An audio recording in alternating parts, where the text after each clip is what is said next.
listening to the Delusion Rehab podcast. My name is Lauren Trotta. I'm a young mom in her 30s living in Connecticut.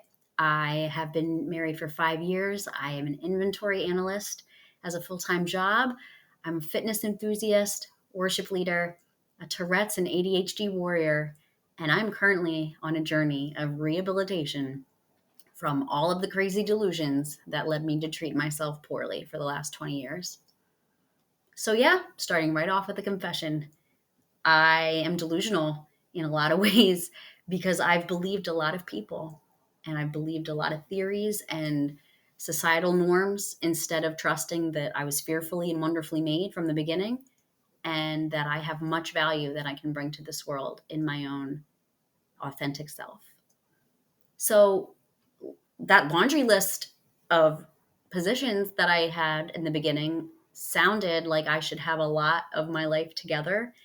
And yet I think that that's a dichotomy that a lot of us live with, that people think we're fine when we're not. I find it very funny that our life is usually centered around a lifestyle or a talent that we believe the world wants to see from us most and is inherently the most valuable, quote unquote. And unfortunately, I've learned the hard way in the last year, going through postpartum depression and anxiety, that these life choices that we make can reveal things about us that we didn't know. And I don't think I've ever come to terms with the fact that I have never truly loved myself wholeheartedly for who I am. Now, if there are people listening that know me personally, I'm sorry that you had to hear that, because I'm sure that that did not feel good to hear from me. That's not giving Lauren Trotta energy. And if you knew me back then, it's not giving Lauren Wenner energy for me to say that I am not in a good place with my mental health. Postpartum anxiety and depression was a real thing for me. And I kind of knew that it was going to happen, and I almost wished it didn't. But then I remembered that every hardship that we go through is a setup, not a setback. So I have gone through anxiety and depression at various stages of my life.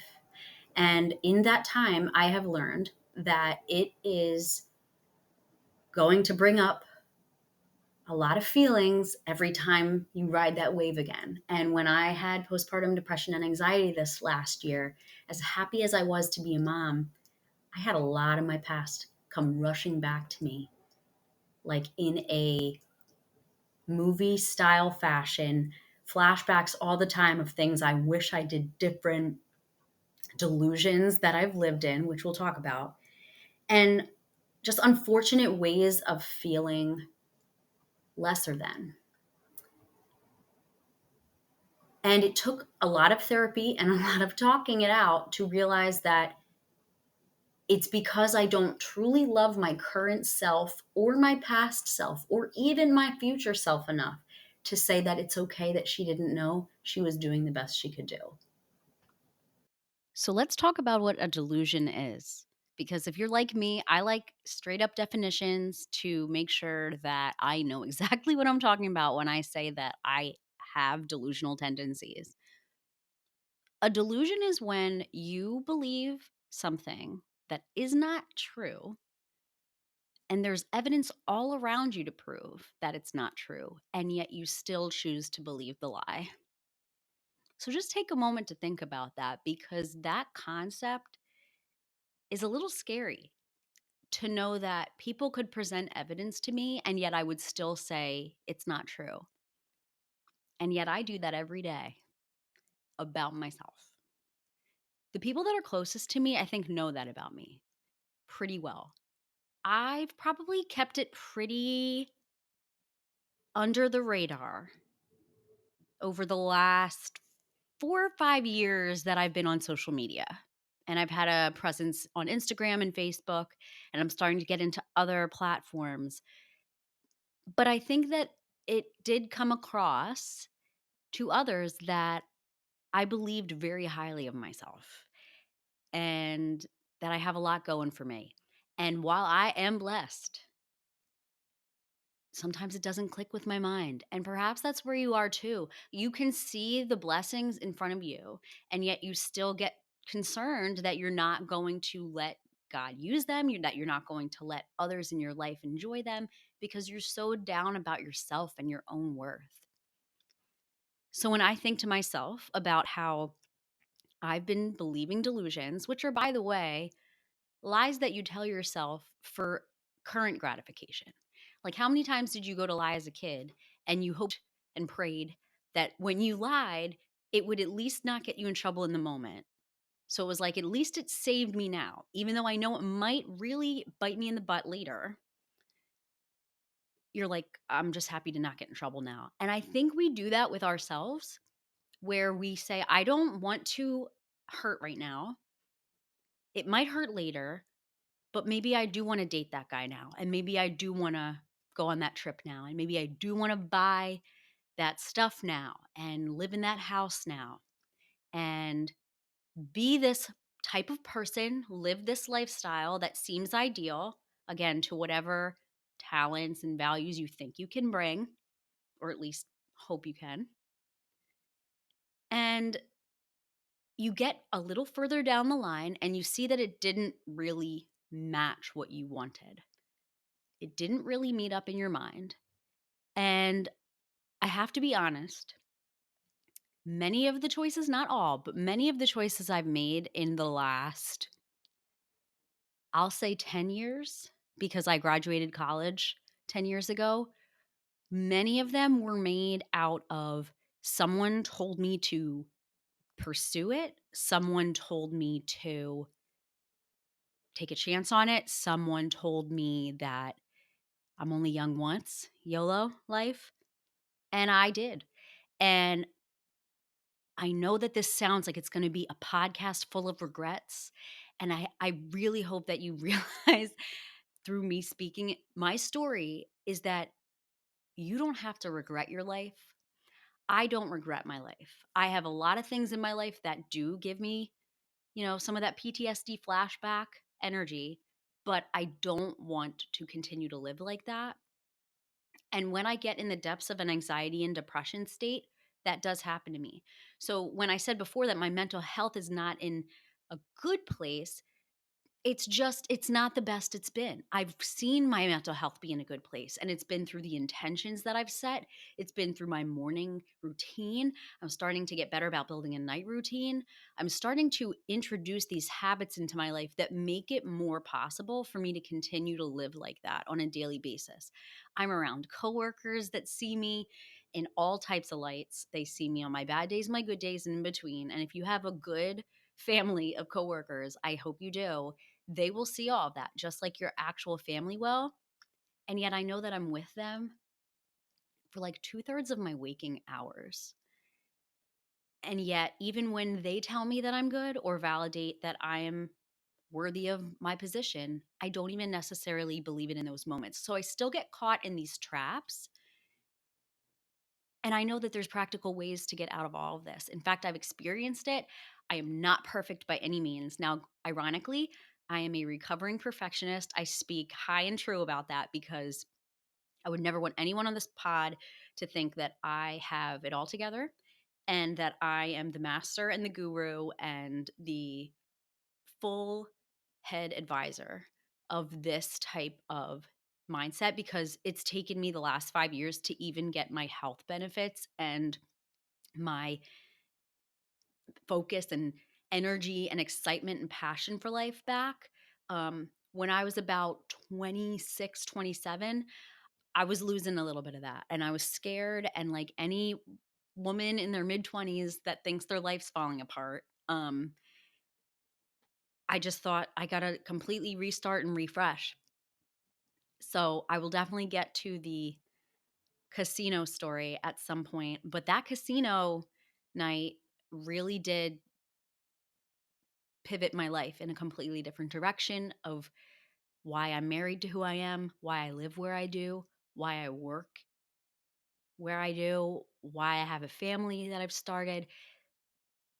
And 5 or 6 years ago, that was not that way. So I also want you to hear too that if this story of your own is feeling very scary and not in a time or a timeline that you feel is the right one, put a little trust in God in this moment. And I speak from a place of faith because that is who I am. But put a little trust into the process of knowing that you don't need to know what the next step is, but you can know that any next step is going to be a lesson and a blessing if you let it be. And I have to quote her. I'm in the middle of listening to the audiobook Let Them by Mel Robbins.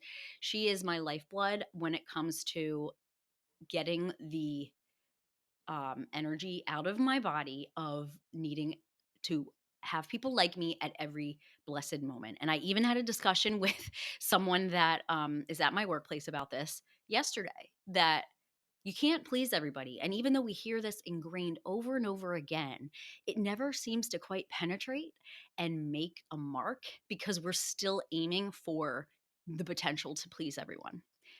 I don't want to skip ahead. That's definitely going to be one of the pods in the future. But it's so destructive to think that you can consistently be a perfecter of the craft of loving yourself in a world that's so dark at times.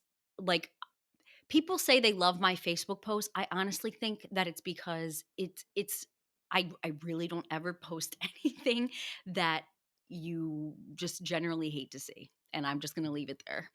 Um, I post highlights and lowlights because I want people to know who I am, in all aspects of my life. But I just want to be clear that when people see me, they see a work in progress.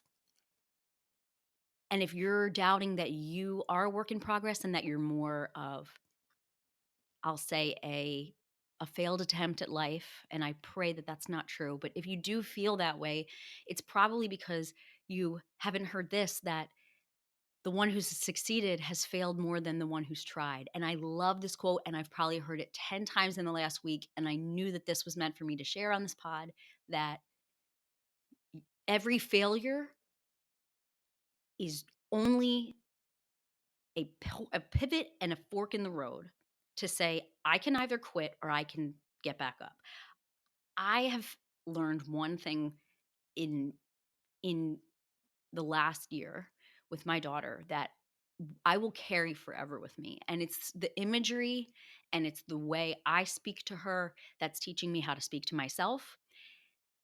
Whenever she falls, when she's trying to walk, I immediately clap for her and go, "Good job. Oh, wow. No, you did good job." Like, almost telling her, you probably don't feel good about yourself when you fall, but I'm telling you that you're good. And I'm exceptionally happy when you stand back up. Can we not learn a lesson from that? I mean, I take a lot of the things that I do in my life and I say, wow, how delusional, how crazy, how stupid. Put all these labels on myself of things I should have never thought about myself. And yet I tell my own daughter, who accidentally fell down, that she did a good job because she tried. So, bottom line, listening to these episodes might strike a chord. It might give a little fear in what you have attempted and thinking, how could it be different now? I'm going to walk you through some of the resources that I use throughout my weeks to keep myself there in a good, positive place. I totally plan on giving you some excellent Bible verses because that is a personal development that will never be topped by any app, by any other book, by any other speaker or conversationalist. God knew what he was doing when he made us, and he knows that we are going to have these moments. And so if you are a little Delulu like me and want to take that narrative and change it, I hope that you continue to listen to this pod. I hope that this interests you. I would love to know if you're listening to this for the first time, if you would want to subscribe, if you want to send me a message of what topics you feel like you struggle with so I can create some content that's for you specifically. That would make me so happy. I'm positive that if you have a feeling of delusion in a certain area, I'm likely to have believed it or could even be stuck in believing it right now and could use the help of my community to get out. So I'm so thankful that you would listen to my podcast today. Like and subscribe. And please remember that a delusion does not take you down, it only leads you to know who you truly are.